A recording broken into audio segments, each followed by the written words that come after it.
सर्वे चालू असतात. अनेक कंपन्या आहेत, गल्लोगल्ली त्या कंपन्या झालेल्या आहेत, ते सगळं सर्वे करत असतात, आपापले निकाल देत असतात. त्यामुळे मला असं वाटतं की तर निकाल लागल्यावरच आपल्यासमोर सगळ्या गोष्टी येतील. आपल्याला कल्पना असेल, आता विधानसभेच्या मध्यवर्षीय निवडणुका झाल्या होत्या, राजस्थान झाल्या होत्या, छत्तीसगड झाल्या होत्या, त्यावेळेला हे सांगितलं गेलं की इथे कुठेही भाजप निवडून येणार नाही. उलटा परिणाम झाला. 2/3 जागा आमच्या त्या ठिकाणी निवडून आल्यात ना. त्यामुळे मला असं वाटतं की सर्वे ठीक आहे. वेगवेगळ्या कंपन्यांमध्ये सर्वे म्हणजे काही सगळं काही हे असं होत नाही.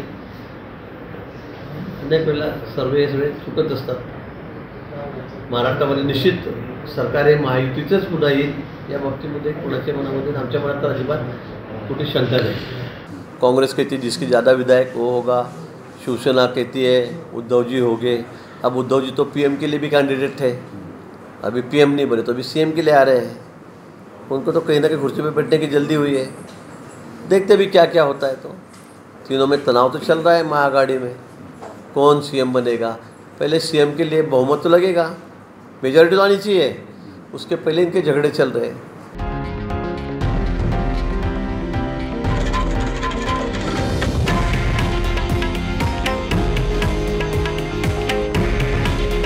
हे आहे देशातील नंबर 1 न्यूज नेटवर्क आणि आपण पाहत आहात TV9 मराठी. काळजी तुमची, हित महाराष्ट्राचं.